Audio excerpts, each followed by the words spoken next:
Hello, my name is Michael Hawley. I'm the author of the Watchmaker Revelations, and it's a mystery thriller fiction series of novels. The first one is The Ripper's Hellbroth, the second one is Jack's Lantern, and the third one I have with me is Curse of the Bayou Beast. Our protagonist, our hero, is a chief scientist in the FBI lab down in Quantico, Virginia, and strangely he is always being requested to be on task force for serial killers. And let's say anywhere in the United States when there's a serial killer on the loose, the local law enforcement or the task force, and they always request him. And the reason is because he always gets his man. No one knows why he's so good at it. He attributes it humbly as just because of luck and also because of teamwork. He is very intelligent and he is very educated, but there's a little bit more to it. So what I want to do is just read a little bit out of the Curse of the Bayou Beast, just for you to get a little idea of how the Watchmaker operates. At the moment, the Dr. Dunham has joined a task force.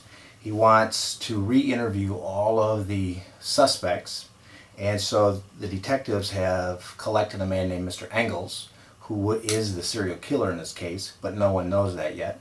And so the Mr. Engels has sat down with the detectives to have another interview, and so here this is what we go. Engels shook his head. "Thanks, I'm fine," he replied, reveling in outsmarting the police. It gave him almost as much pleasure as torturing and mutilating his lovelies. Well, that was just an understatement, but the excitement of playing with these cops for a second time was incredible. Oh, the power he felt through his veins. At that moment, a second door to the room situated behind the detectives opened up, and he eyed a thin, middle-aged man with steel gray eyes wearing gray tweed suit coat and elbow patches. Detective Hobbs nodded to Engels. "Okay, but if at any time you want to end the interview, we'll stop." He glanced up at the thin man who just entered the room. "Mr. Engels, allow me to introduce you to Dr. Edward Dunham, Special Agent and Chief Scientist for the FBI." He stared at Engels over his wire-rimmed glasses. "You're number 12 of 30 interviews scheduled for today." Engels nodded confidently, then watched the detective give his seat up to this so-called expert out-of-towner, most likely a Yankee. He grinned and purposely stared into the eyes of the frail-looking man. Although FBI, he's clearly a weakling, and he loved bullying weaklings. Dunham nodded to Hobbs, then smiled at Engels. "Good morning, Mr. Engels." He dropped a smile. "I want to be up front with you." He paused. "In a court of law, you are considered innocent until proven guilty." He shook his head. "But we are in no court, and I am no judge." He leaned forward. "I shall begin by assuming you're guilty, Mr. Engels. Yet I'm giving you the opportunity to prove your innocence to me." He paused, purposely staring into Engels' eyes. "Only then will I take you off the suspect list." Engels popped his head back, taken off guard by Dunham's abrupt, aggressive approach. On top of that, this guy's intense eyes seemed to penetrate through his thoughts, as if he was unraveling his lies. He quickly dropped his gaze, unknowingly giving the FBI agent a hint of his guilty thoughts. He shook his head and regained his composure. "Hey, I didn't do anything wrong. I just own a white Caravan." He pointed to the officer. "I only agreed to come down here because I thought I could help." Dunham nodded. "We appreciate that, Mr. Engels. But think back for a moment. I've read your statement from 3 months ago." He glanced down at the file and flipped through the pages.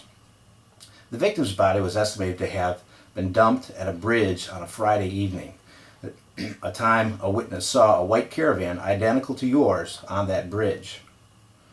But she was kidnapped 4 days earlier, on a Tuesday." Dunham read further, then glanced up at Engels. "Why were you traveling north on Emerson Road around 1 in the morning Tuesday night?" Engels nodded, fully prepared for this question. "Coming back from a late night of fishing at Briar Lake, like I always do Tuesdays. It's my day off." Dunham flipped to the first page of the file. "I see you work as a night watchman at a local business. Is that correct?" Engels nodded. "Yep, I'm one of 2 watchmen on duty at all times. My partner can vouch for me." Dunham flipped further into the file. Mr. Engels, think back a few years. I noticed you lived in Vicksburg, Mississippi in the mid-1990s. He popped his head up and stared into Engels' eyes. There was a series of unsolved murders near Vicksburg in the mid-1990s. These victims were mutilated, not unlike the victims recently found here in Jackson.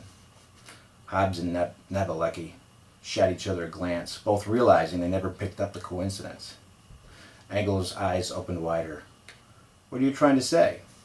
Dunham ignored Engels' question.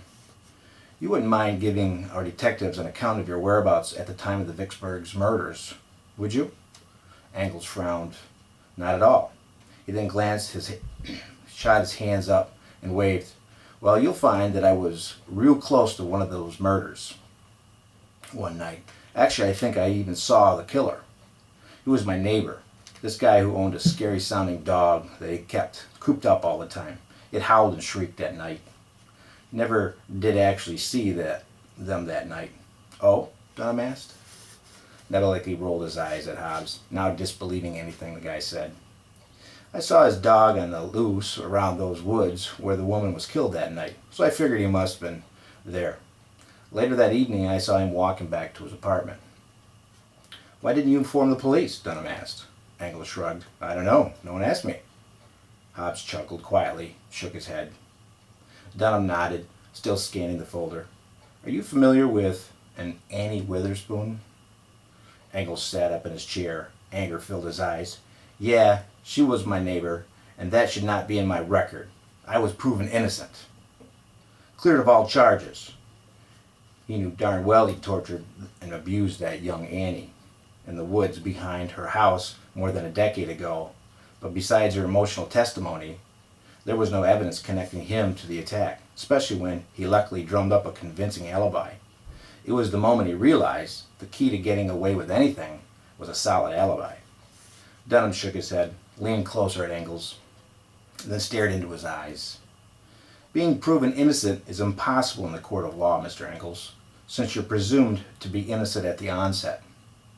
Proving something that's legally mandated to be presumed is, in a way, a violation of law.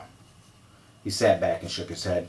No, the available evidence in this case merely precluded the jury to convict. He pointed to himself.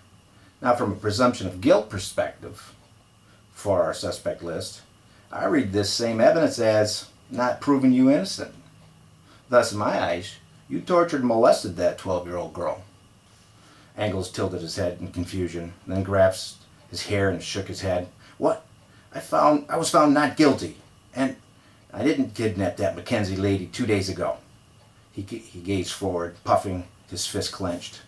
Hobbs whacked Nebelecki's leg under the table, grinning. Nebelecki nodded back to Hobbs, beaming, quietly mouthed, Nice. Well, before we get into the Mackenzie kidnapping, Mr. Engels, Dunham read the file for a few moments. I'd like to ask you about the Peeping Tom incident you were convicted of 7 years ago. Engels shook his head and continued to stare forward at the wall. Yes, he was convicted of that case, but little did they realize his true intentions were to molest and murder that woman in her bedroom. But a nosy neighbor got in the way and called the cops. He replaced the frown with a grin. Now that did happen. So what if I stare at nude women? They like it anyway. And the duct tape and knife found on your person? Dunham asked. You weren't intending on entering that home, were you, Mr. Engels? He shook his head. You're not doing a very good job convincing me to take you off the suspect list. Anger filled Engels' eyes. I always carry a knife, and I don't remember why I had that duct tape. That was years ago. So I continued to this. So basically what he's doing is he is humble, and so the serial killer in this case kind of underestimated the Watchmaker. So that's kind of how I work this through, and then you're going to see lots of cool stories with the Watchmaker.